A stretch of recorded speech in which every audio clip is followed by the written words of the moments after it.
Good evening, everyone. I'm Scott Boone, Director of Public Works, and I welcome you all to tonight's meeting for the public informational meeting for the Ridge Road project. This is a continuation of what was last year's project, which was truncated due to funding and reallocating of funds to other projects, just to try to get as much as we could accomplished.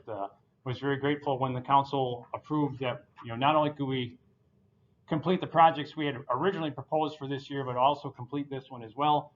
And there's never a guarantee. Funding is always kind of scarce, to make sure that we could. So very glad that we can do that. It's added a lot of work for staff. This summer is going to be very, very busy with so many projects going on, but I think ultimately it will be well worth it. It'll be nice to get this project completed, as I'm sure you would like to get that road repaired as well. It's definitely a need. So to begin here, just a few introductions. Again, Scott Boone, Director of Public Works. Someone I don't have on here, I'll touch on first. For those of you are watching the video, can't otherwise see anyone here, but I'll run through some people here. First one is Ryan Karnowski, who is not on my list. He was kind of a last-minute addition and agreed to come tonight. Not that he was in any way required to. I didn't even have to twist his arm. But he does have another stake in that because he's one of your neighbors. So he was more than willing to come out tonight. He's the Director of Community Development. So if you have any questions related to just general urban planning, Ryan would be the individual to talk to you about that. He's a treasure trove of information related to that. I'm sure he'd be happy to talk to you about anything related to this or even other city topics. So, not necessarily in order of who I have on the screen here, but it's just in the order we'll go across the table here for that. Pat Fuhrer is the city surveyor. He will be otherwise working with other city staff to mark some right-of-way stuff. You've probably already seen him out there before, especially if you had any questions related to the original design and what was happening. You may have talked to him already. Next to him is Joe Skabinski, our project manager. In every one of these meetings, I always identify specifically, draw your attention to Joe, because Joe is the boots on the ground for the project. So he's going to be working daily with the contractor. So as any little issues come up or coordination items or whatever, you get home, like maybe in the middle of the day, and there's a big pile of gravel in front of your driveway and you're looking to get into, and Joe would be the person saying, is it going to be removed by the end of the day, or what is the situation? Joe is the person to get a hold to, and he can respond to those questions, or because he'll be working with the contractor daily. So he's really the first line of defense for anything that you may have a question about or have to coordinate an issue with. So get to know Joe, and you'll definitely get your answers that way fastest. Then moving to the other side here, we've got Director Joel Lemke, who's the Director of Utilities. Not much utilities on his work, but he's happy to answer any questions we have. Then we have our GIS and inspection tech, Austin Ramchek. Apologize, Austin, I didn't get you on the list here either. You were a last-minute addition as well. But Austin will be assisting Joe in the field with some of the inspections. So he's also someone else you might want to get to know. If you find him out in the field, you can ask questions of him. He will also be coordinating those activities as well. Then next to him, we have Dan Wojcik. Dan is the utility component equivalent to Joe on this project. There's, again, not much utility work, but there will be some related to it. So anything related to what they're doing, and some of the utility work is going to be done in-house by our own utilities. So if there's questions related to any of the utility things, or if you have a question as we're doing this that you feel is otherwise relevant, I'm sure Dan can always help you. And then last but not least, on the end of the table there, our city forester, Todd Ernster. There's been a lot of questions. The first phase, I'm sure, again, this one too, is related to trees, whatnot, and Todd is the individual that we consult in the engineering, with that. And as the project goes on as well, if you have a concern about a tree, we'll get Todd involved, and he, just like Ryan, a wealth of information there, and more than willing to help out and answer questions and do whatever he can for us. So those are the key players here, and with that, we'll continue. So briefly on the project description. This is a resurfacing project. There's two main types of projects that we do in the city as far as roadway projects, kind of the larger ones. We've got what we call a reconstruction project, which is a replacement of everything, both the road surface as well as all the buried utilities. This is the other one, the resurfacing project, which really just addresses the surface. At this point in time, and if you have questions related to those utilities, I'm sure Joel would be more than happy to answer those. But the utilities are in good shape, and they should last the duration until the pavement needs to be replaced again, at least. So no utility work, pavement work in this project, but we do plan on tearing out all the old pavement and putting in something new. In addition, a slight improvement there, we'll be putting concrete curb on the radii. That helps to control traffic for one. It gives them a visual guidance so they hopefully stay on the road as they go around the bends and whatnot, as well as then protect that shoulder. So hopefully they don't overrun it, but that's often an area where you'll see eventually puddling, because people always like to cut the corner. Right? I'm guilty myself to kind of do that. So it helps with that and helps protect the asphalt at that point. So we'll be doing that throughout the project. As you've probably seen on the north side there, you've probably seen those new curbs. Then just like on the north side, we will be adding swales throughout the project just for some of the stormwater management. And I do like to stress that when we do that, it's good practice as far as to do this in an area that doesn't have storm sewer. But I know some people might always see that it doesn't mean that there will never be water on the road when we do that. We can't control the weather, and if we have a heavy downpour, when the ground is frozen and it rains, the water has to go someplace, and it may fill up the swale and it may end up the road. So just because, and I've already gotten a few pictures from last year, people saying, look at what you guys accomplished, and it's like, well, I kind of look at the project as a whole, and I see an improvement. Even the last fall on the north side, going into some fairly heavy rains, and the swales were working. So we'll continue with the swales on this, but just to realize that they're at times, depending upon the amount of moisture, they're not going to be able to take everything. When it's going to flood, it's going to flood, and swale's not intended to mitigate that. One of the utility things we will be doing, is we're changing out. We've got existing manholes where the mainline valves are to access those. We change those out to kind of a more industry standard valve box, which is a minor change to do that, but we just want to get those updated as we go through it. And then lastly, which is actually something different that we've added since the last time, because we had some requests to do it, and when we're done, we can show you on the maps and the passes. We will be adding a crosswalk as part of this project across Main Street at the end of Ridge Road. We've had several requests because people say that, I have to admit, not living near it, I don't see it, but in fact, I was there just looking at some things the other day, and I saw two young men standing in the median trying to figure out when was the best time to run across the other half of the road. So I guess that was really the first time I'd ever seen anyone otherwise crossing there, and it looked actually rather dangerous. And so I hope it's otherwise a good addition. I believe it will be for that. And so we'll also be including that at the end of the road, which is not something we had originally included last year, but feel it'll be a good addition for this year. You should have other seen something like this map. This is just the project limits on the screen now, just where we're otherwise working here, and then just moving through what I have here. I realize this is a little bit difficult to otherwise see there, but it's the typical section. For this part of it, if you saw the one that we presented last year, this is identical to that. Nothing's changed within it. It just otherwise shows we'll have the pavement structure, which would be very similar to what we have now, and really it's the addition of the swales on the sides that differs from what you have today.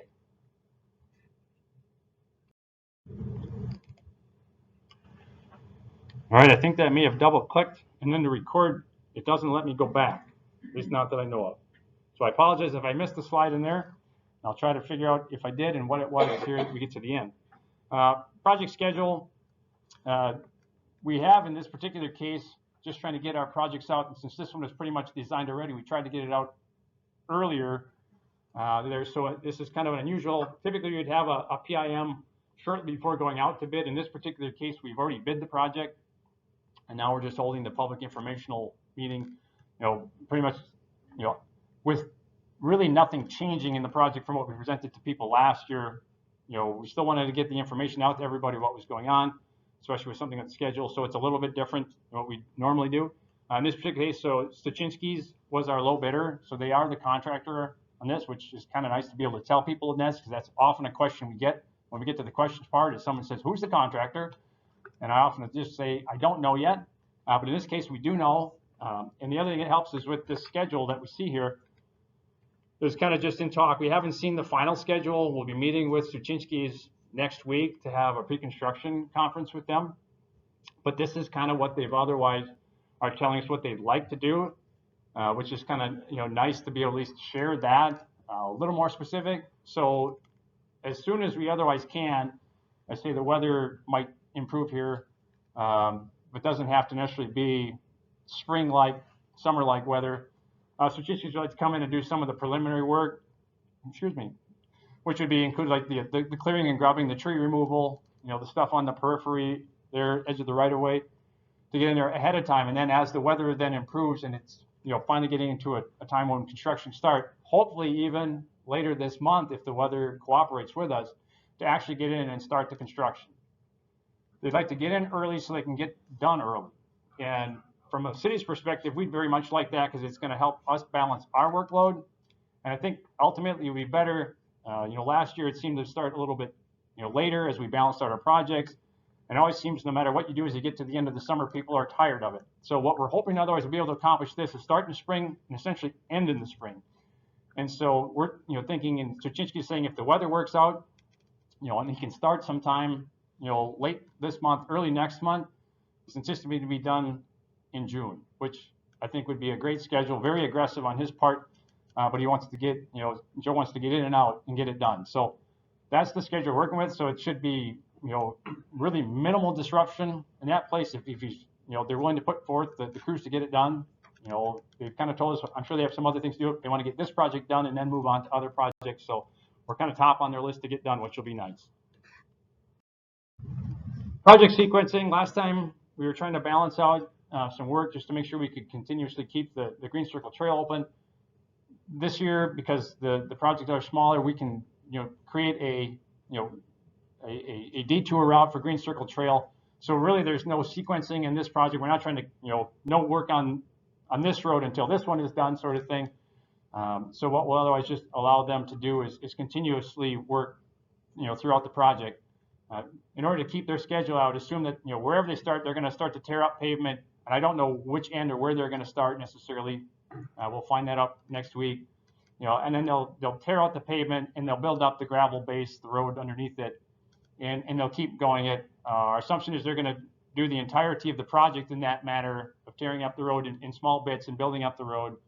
And at some point in time, then the entire project area will be a gravel surface. And so I guess just be prepared that so if you're at the beginning of the project, you're going to have gravel till the end. If you're at the end of the project, it'll probably go very, very quick for you by the time they tear it up, build it up before the paving shows up. And then we assume that given the project size and the speed at which they want to work, that it's pretty much going to happen fairly quickly for pavement to come all at the end of the project. And so we'll confirm that with Suchinski's later on, but that's what we anticipate. So do anticipate for a period of time, in part much like you saw on the north side, that you would see that. What we won't probably see though is the multiple paving operations there. They're going to come in and put the base, most likely come in and put the surface in, but they won't be 3 or 4 mobilizations of asphalt most likely. Joe, would you say that's, I guess, before I move on? Great. And I just have several slides here for frequently asked questions. These were really actually all into the letters that should have been attached with that, but I wanted to highlight a few of them at least that often come up during these meetings. So the first of which is just access to driveways. And we really tried this one, since we're not replacing utilities, you should have access to your driveway most of the time. There may be short periods of time, like I said, you might come back in the middle of the day sometime and there's a pile of gravel there.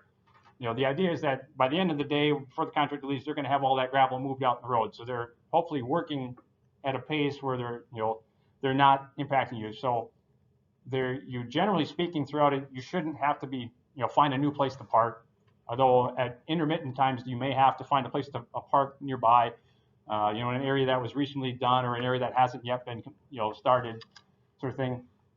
The exception to that is really going to be when they're starting to work on the driveways, right? Especially if you have concrete. If you have a concrete driveway and they have to do concrete work, it really becomes the removal, the form setup, and then of course the pouring and the cure time. It's most likely the cure time itself is probably going to be a week.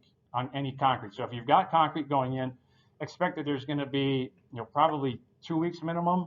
Minimum, yeah, correct. On that, where you probably will not have access to your driveway at that phase of the project. So if you have asphalt, different story. Asphalt you can drive on as soon as it cools. So that's just going to be really, hours versus days. The next question is, will I be assessed for any of the work? And there is nothing that we have in this project, that we'll be assessing for. So don't expect any assessments for this project, which is always, I think, people otherwise appreciate there's nothing new going in. The utilities doesn't have anything they're proposing to assess on, Brad. So.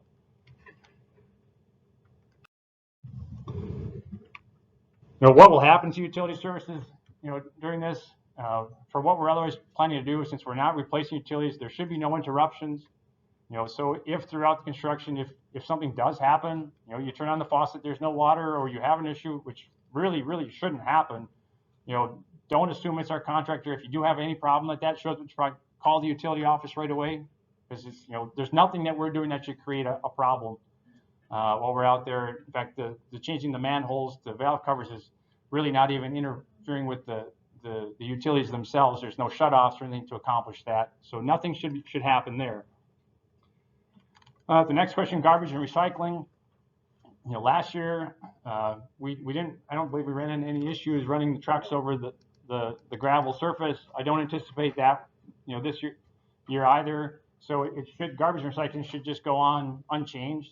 If for whatever reason something should happen and we do need to change, we'll send you a letter and notify you, but we don't anticipate any changes with garbage and recycling collection. Mail delivery. That's always otherwise a big one, and it seems these days, I'm not sure the mail gets delivered every day anyways. So to know what an interruption is, I don't know anymore. But what we do anticipate, just like we had last year, is we'll probably have some temporary mailboxes set up, which will just allow the contractor to run and the mail carrier not to have to deal with it.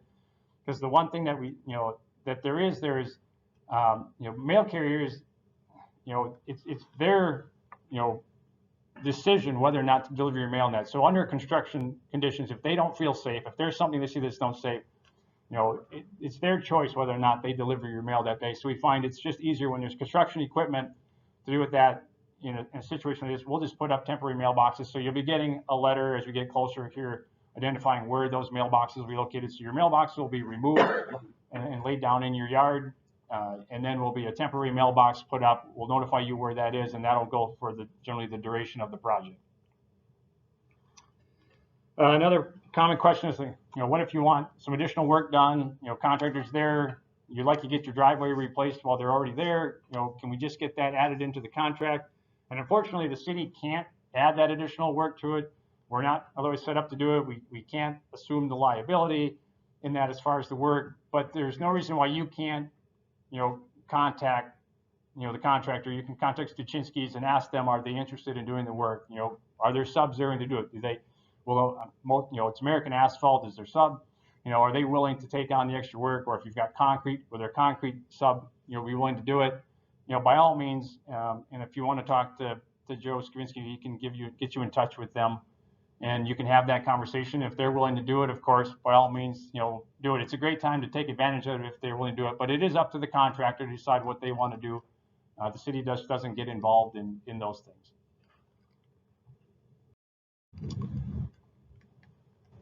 What to do if you have irrigation or any sort of private utilities within the right-of-way. Because of the nature of the work we have, the care that we otherwise have with this, we're talking about individuals and large pieces of equipment with buckets. So to try to work around a sprinkler head or whatever like that is very difficult. So if you have something there, be it a underground pet fence, some power maybe to a light out at the roadway, or an irrigation system, we ask you that portion within the right-of-way to remove it.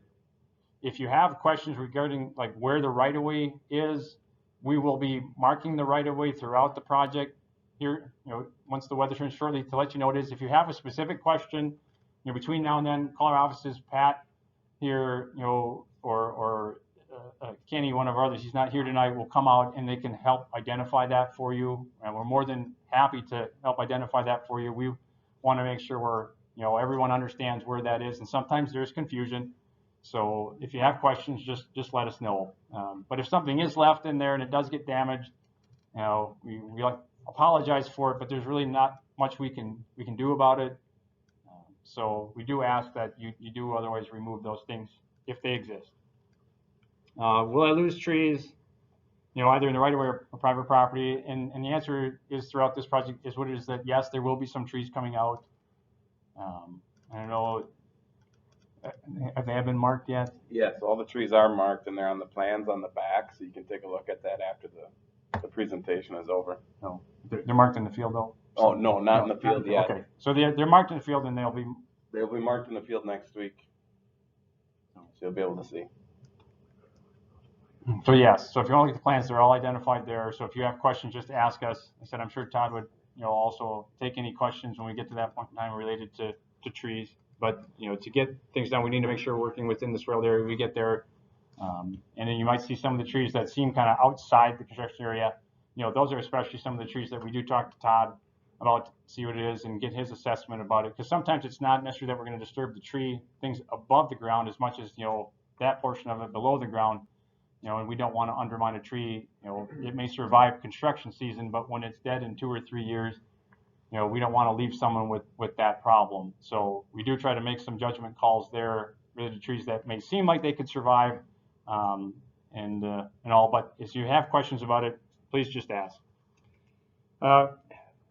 One of the big issues that we always seem to have, it seems year in and year out, is that, and this one should hopefully be better, we get done in that June time frame and we can get restoration done. We have the entire summer for grass to grow up and for things to come in. Oftentimes we'll finish up a project and the last of the restoration is done, in October, and there necessarily isn't time for all that grass to come up. So when it comes in the spring, people are usually not very satisfied in what they see. And understandably, sometimes it's a matter that people, don't take any care to it. And this question is more so related to just kind of asking that question of everyone here and everyone on the project, is that after that, contractor is going to come in and put the topsoil, the fertilizer, seed it, they'll put some e-matting down. We do ask people, do we have watering on this project? We do. So there will be a few waterings done early on, but eventually, of course, that watering is going to end, and we ask when it does there, and we will send out some letters to notify people as things are happening throughout the project, is to continue that watering and the regular mowing. I can pretty much guarantee you that the first thing you're going to see popping up out of that e-mat are some weeds. And that's just, it's all, there's so many millions of seeds in this, in the soil, so when you otherwise disturb it like that, you're going to just give the proper, conditions for those to germinate.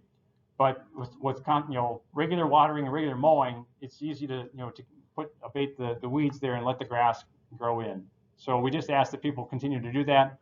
It's, you can often see the people that on various projects, and I've been looking for pictures. I've got pictures when I stood in the same place and took pictures to 2 adjacent yards that happened to be on corner lots. And one had a lawn, you could hardly tell the subtle difference between the different grass colors between what was established and what was recently planted. And the other one, which had about 3-foot tall weeds throughout, and it's always interesting because the individual with weeds, was very disappointed with the contractor, otherwise had provided them, and wanted the city to do something. But it's amazing that, how in the world, within just 100 feet, one is a nicely manicured lawn and the other one is weeds. It's really the care that's given. They're planted the same day with the same seed mix, the same topsoil. Really everything was the same. One saw the weeds pop up right away and decided they weren't going to mow, and the other one immediately got out their sprinkler and their lawnmower and took care of things. So that little bit of extra effort, and we know there is some additional effort to establish lawn, goes a long way. And then this is, I believe, the last of the questions that I just have here, and something that seems to come up, more and more often that we really want to be cognizant is that if yourself or if a neighbor or someone throughout the project area has a mobility impairment, to try, let us know. It's always helpful. Some people, don't, may not understand, the disruptive nature of what construction is and think that they'll persevere, they'll get through it. Some people are just too shy or concerned to ask the question, well, really, what can they do? What will they do? But if you do know someone, or if you yourself, let us know, and we can work with the contractor to try to, accommodate as much as we can related to that. Because we've had on previous projects, people have, need to be need to like walk and have an issue walking to a vehicle, but need to get quick access to a vehicle to get to regular doctor's appointments, dialysis, whatnot. So if we know those things and when they're scheduled, we can definitely work with the contractor to make sure that we have, at the time you need it, or that individual needs it, has the access that they need, at least as much as we can accommodate to it. So by all means, let us know in engineering. We will work with the contractor as much as we can, to accommodate that person. And then the last that I have is just, we'll move now into the questions. If there's anything that you others have, even, if you think of something later tonight or tomorrow, next couple of days, by all means, still feel to reach out for us. Just because the meeting ends tonight doesn't mean that we're not available. We definitely are. That's what we're here for.